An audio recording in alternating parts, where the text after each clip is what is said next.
আসসালামু আলাইকুম রহমতুল্লাহ বরকাত।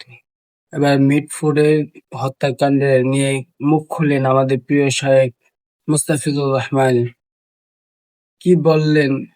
ভিডিওটি সম্পূর্ণ দেখবেন, স্কিপ করে দেখবেন না, তাহলে বুঝতে পারবেন যে উনি কি বলছেন। আসুন আমরা ভিডিওটি পুরোটা মনোযোগ সহকারে শুনুন। আসসালামু আলাইকুম রহমতুল্লাহ বরকাত।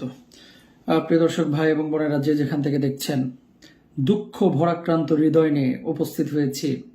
মিডফুডের যে ঘটনাটি আজকে ঘটল, এই ঘটনা বারবার বাংলাদেশে আমরা দেখছি। তবে আজকের ঘটনাটা, আজকের ভিডিওটা সুস্থ স্বাভাবিক কোনো মানুষ হয়তো বা পুরোপুরি দেখতে পারেন নাই। আমি, আমার অফিস চলছে লন্ডনে, এখন সময় বিকেল 4:10। বিশ্বাস করেন, এটা দেখার পরে আমার কোনো কাজে মন বসতেছে না, যদি আজকে রাত্রে আমার লাইভ আছে, টেলিভিশন লাইভ। কেন এই কথাটা বলতেছি?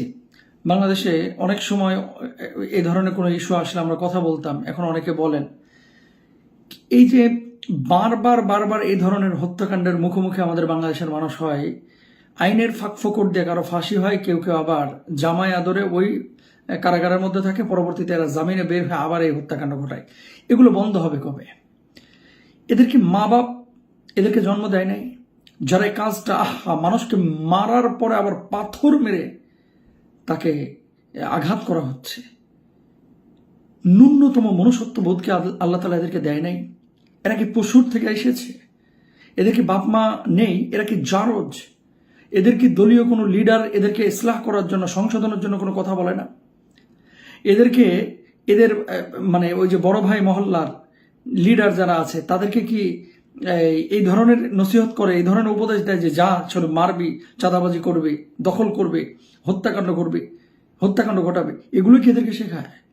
কোথা থেকে এই নীতি, কোথা থেকে এই আদর্শ, কোথা থেকে চাঁদাবাজি তারা শিখল? কে এদেরকে শিখিয়েছে? বিশ্বাস করেন, যতদিন পর্যন্ত কোরআনুল কারিমের আইন বাংলার জমিনে বাস্তবায়ন না হবে, এই ধরনের অপকর্ম, এই ধরনের হত্যাকাণ্ড বন্ধ হবে না। একজন মানুষ এইভাবে মানুষকে মারতে পারে? আল্লাহ তাআলা কোরআনুল কারিমে বলছেন, ইয়া আইয়ুহাল্লাযীনা আমানু কুতিবা আলাইকুমুল কিসাস। আল্লাহ তাআলা কিসাসের বিধানকে ফরজ করে দিয়েছেন। আল হুররু বিল হুর, কেউ যদি কাউকে, স্বাধীন কোনো মানুষকে হত্যা করে, এই স্বাধীনের বদলা তাকে স্বাধীন মানুষ, হত্যার বিনিময়ে হত্যা, দাসের বিনিময়ে দাস, নারীর বিনিময়ে নারী। ওয়ালাকুম ফিল কিসাসি হায়াতুইয়া। আল্লাহ তাআলা বলছেন যে এর মধ্যেই তোমাদের জন্য রয়েছে জীবন। মিডফোর্ডে যেই জায়গায় যেভাবে আমাদের ভাই সোহাগকে হত্যা করা হয়েছে, ঠিক সেই জায়গায় কিসের থানা পুলিশ? সরকার চাইলেই কিন্তু পারে, আদালত চাইলেই কিন্তু পারে। এই জামাই আদর করার তো মানে হয় না। আগামীকালকে যেহেতু প্রমাণিত হয়েছে, আগামীকাল হোক পরশু হোক, এক সপ্তাহের মধ্যে আমরা চাই মিডফোর্ডের ওই জায়গা তো ওইভাবে ওদেরকে কুপিয়ে মেরে তারপরে পাথর দিয়ে আঘাত করে দুনিয়া থেকে বিদায় করতে।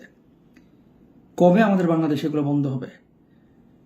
জুলাইয়ে এতজন ছাত্র জীবন দিয়ে বাংলায় নতুন করে সূর্যোদয়ের সম্ভাবনা তারা দেখিয়েছিল। আমরা দেখতে পাচ্ছি যে না, এ জাতি, যারা যেখানে ফেরাউন যেভাবে আসবে মুসার লাঠি সেখানে সেভাবে রেডি রাখতে হবে। যারা এরকম চাঁদাবাজ, এদেরকে উল্টা করে পিটাইতে হবে। এই সমস্ত স্টুপিড, যাদের ভিতরে ন্যূনতম মানবতাবোধ নাই। নবীজি সাল্লাল্লাহু আলাইহি ওয়াসাল্লাম বলছেন, 3 শ্রেণীর মানুষকে এদেরকে হত্যা করা যায়। 3 শ্রেণীর মানুষ। 1 নম্বর হচ্ছে যে জানিন মুহসানিন ফায়ুরজাম, এমন জেনাকারী যে মানুষ জেনা করেছে বৈবাহিক অবস্থায় থাকার পরও, আদালত তাদের ব্যাপারে সিদ্ধান্ত নেবে। রজমের বিষয়টা, এটা ব্যক্তিগতভাবে সিদ্ধান্ত নেওয়া যাবে না। কিন্তু ওয়ারাজুলুন ইউক্তাল মুসলিমান মুতাআম্মিদান ফায়ুক্তাল, এমন কোনো মানুষ যে অন্য কোনো মানুষকে, মুসলমানকে হত্যা করেছে, তাকে হত্যা করা জায়েজ। এটা নবীজি সাল্লাল্লাহু আলাইহি ওয়াসাল্লাম বলছে। আপনি হত্যা করবেন না, এটা আদালত হত্যা করবে। ওয়ারাজুলুন ইয়াখরুজু মিনাল ইসলামি ফায়ুহারিবুল্লাহ ওয়া রাসূলাহ, এমন ব্যক্তি যে ইসলাম থেকে বের হয়ে আল্লাহ এবং আল্লাহ রাসূলের সাথে যুদ্ধ ঘোষণা করেছে। তো যেখানে সরাসরি কোরআনের আয়াত আছে, যেখানে হাদিস আছে, সংবিধানে কি আছে? সংবিধান তো মানুষের কল্যাণের জন্য। আর যদি জাতিসংঘের মতো বা আন্তর্জাতিক এই হিউম্যান রাইটস এর মতো শুধু মানবাধিকার নিয়ে কথা বলবেন, আর আমাদের মুসলিম বিশ্বের মুসলমানরা যখন আক্রান্ত হবে তাদের ব্যাপারে কথা বলবেন না, আমার সেই সংবিধান দরকার না। আমার সেই সংবিধান দরকার যেই সংবিধান মানুষের কল্যাণের জন্য। কোরআন হচ্ছে আমার কল্যাণের জন্য, মানুষের কল্যাণের জন্য, মানবতার কল্যাণের জন্য। সুতরাং যারা মেরেছে ওই স্থানে, ওই জায়গায়, ওইভাবে তাদের মৃত্যু আমরা দেখতে চাচ্ছি, রাষ্ট্রের কাছে আমাদের দাবি জানাচ্ছি।